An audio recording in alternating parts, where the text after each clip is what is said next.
I spent last summer in London, in England, living toward the city centre. Now, while I've been to it and lived there as well as Europe many times over the years, some of the cultural habits in those places never ceased to take my notice.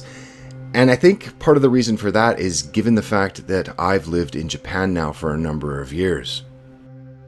I guess growing up in a Western country has helped me come to realize that there is a reason why we can't have nice things. Safe public transit, safe streets and parks at night, allowing small children to walk themselves to school, freedom from vandalism, freedom from marauding urban youth. In the past several decades, these nice things we just cannot have. And what do translucent, glowing, cyberpunk, Blade Runner-esque public toilets have to do with this? As I compare and contrast Tokyo, the city I currently live in, with the city I lived in last summer, London, plus the greater implications of why we can't have nice things.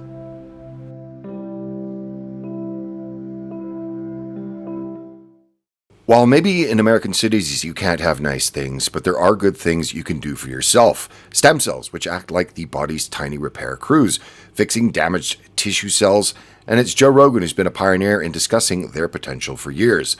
Let's check in and have a listen. I had a full-length rotator cuff tear, and the UFC gave me a doctor in Los Angeles, and he looks at my MRI and goes, "You're gonna need surgery." I go, 100%? He goes, "I don't know how you're using it now. It's a matter of time. You're gonna need surgery, so it might be better to do it now." So I got it shot up with stem cells. And this was the early days of stem cells in America where you could get away with more. You gotta go to Mexico now again. Most stem cell therapies are illegal in the US, not for safety or efficiency reasons, but because they work too well, slashing Big Pharma's profits from pills, insurance, and endless visits.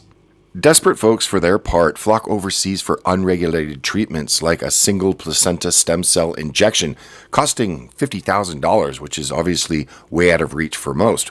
But the good news is you can naturally boost your own stem cell activity with high flavanol cocoa.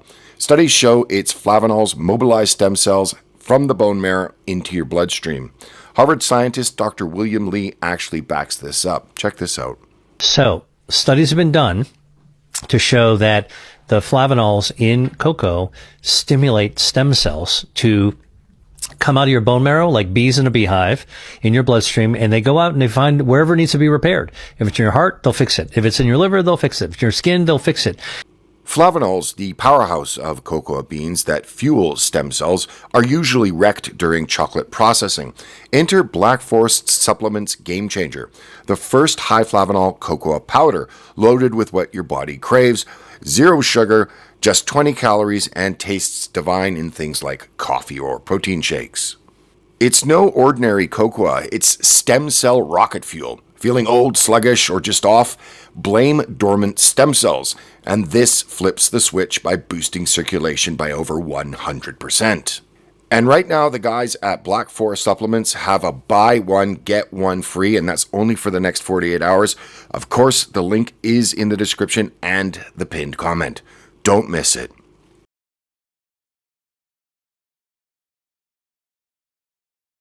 Probably one of the most noticeable differences between the Occident and the Orient in terms of cultural habits is simple hygiene. Most people don't remove their shoes upon entering their homes, for example, and track the filth from outside into the space they live. And this is not only unique to the UK, but appears to be not only found in the Anglosphere, that being Australia, Canada, and the US, but pretty much most of the places that I've been to around the continent. While of course this habit of taking off one's shoes changes when there's rain and snow, for the most part Westerners tend to wear their shoes indoors. And they even do this after being in places like public toilets, where men especially will be the first ones to tell you that the floors are usually covered in spilt urine, and then afterwards track this all over the carpets in their homes. And this is what brings me to the focus of this video. As stated previously, last summer I lived in London, and what I noticed in that city, like many centers in Europe, was the unmistakable foul odor of dried urine after periods with little rain. You could go out in London on a Friday night, turn around into a lane only to see young women squatting down with their skirts hiked up, relieving themselves on the concrete. On a Saturday night, London smelt, put simply, quite awful. Now, the reason for this is that beside the few public toilets or pay toilets in places like Hyde Park, the only outdoor public toilets I can remember running across was this standing only turret style cylinder that clearly says on the outside that it's for urine only, but was in fact on every occasion I was near Trafalgar and felt the need to use it, well, it was generally almost every time caked in splattered, malodorous, retch-inducing fecal matter. Because let's be real, and anyone who's ever spent any time in central London, the central part of that city, will tell you, it, like many other cities in Europe, because of the lack of this basic civilized necessity, that being clean public toilets, smells oftentimes like an open sewer, where every wall is as good as any other. Even the London Underground was not much help. Some of the larger stations like Paddington had public toilets, but the majority of the smaller stations on the lines that I frequently used didn't. After researching this a bit, the simple answer to why this is the case is that these public toilets just cost the local councils a lot of money. According to a thread on Quora, there are a few businesses like McDonald's that are trying to pick up the slack and allow public use of their toilets, but my experience was that you still need to purchase something to be able to use the toilets in places like McDonald's or Burger King for that matter. And unless you're in a nice restaurant or such a place, the vast majority of public toilets in the United Kingdom are filthy, smelly, disgusting, and very unpleasant places to be. And this is in stark contrast to not only big metropolises like New York, but also and especially Japan and in particular Tokyo.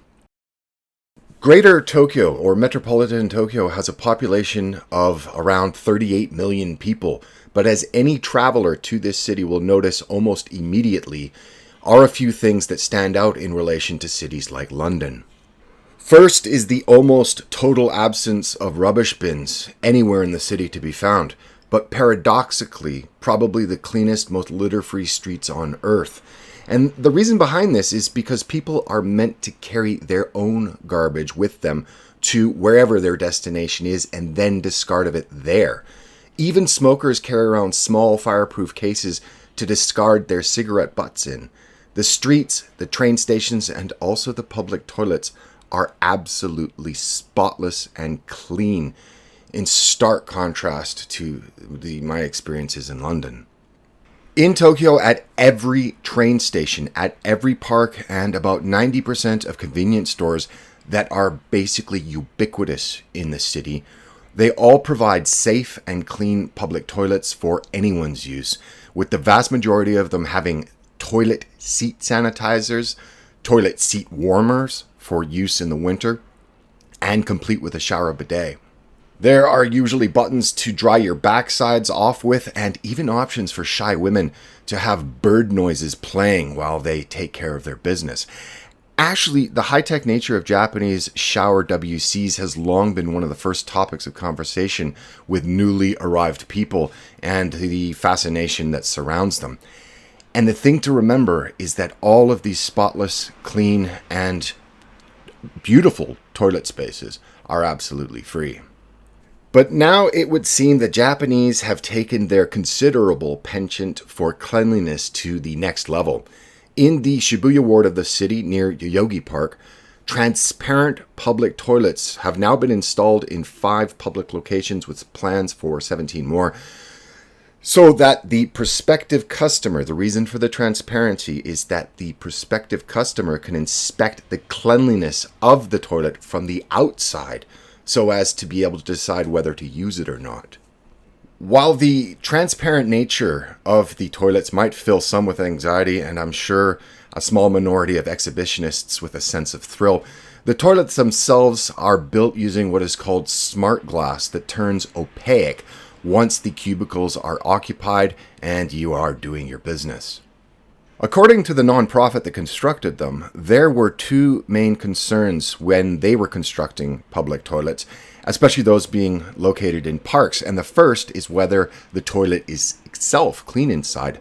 But the second is that there is no one secretly waiting inside. And this is quite important in a city that is infamous for its legions of hentai, or perverts, that secretly equip cameras in public toilets to film unsuspecting victims. And adding to the cyberpunk or Blade Runner-esque look of Tokyo, these toilets at night light up in the parks and look like gigantic, beautiful lanterns. Even the fading pop star Madonna said of Japanese toilets back in 2005 that she missed them after more than a decade outside of the country. And I must confess, when abroad, I do too. Because there's nothing quite like going from a heated seat bidet toilet in a spotless WC to a fecal matter encrusted urinal and foul smelling streets that places like the United Kingdom's capital, London, has to offer. And none of this is to say that there aren't other cities that are even more infamous for their streets being paved in human waste, at least in the Western world. Perhaps the most famous on earth right now would be the brown-strewn streets of San Francisco, saying nothing of the many other large American and Canadian metropolises that too are encrusted in excrement. Much of this would be funny if it wasn't so tragic, because it was the Romans that had this figured out 2,000 years ago, as they installed public commodes in the centers of their cities throughout their empire. But it would seem their heirs, centuries later, can no longer get this basic civic service in their modern cities to function any longer. Thus, the stench of London and the brown of San Francisco. Seems like the mayors of both New York and London are always in some kind of verbal joust over which of their cities is the greatest in the world.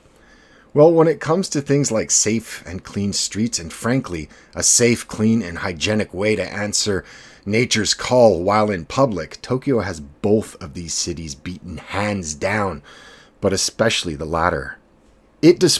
Tokyo displays the kind of civilized behavior that Western cities should at least attempt to rediscover and or emulate.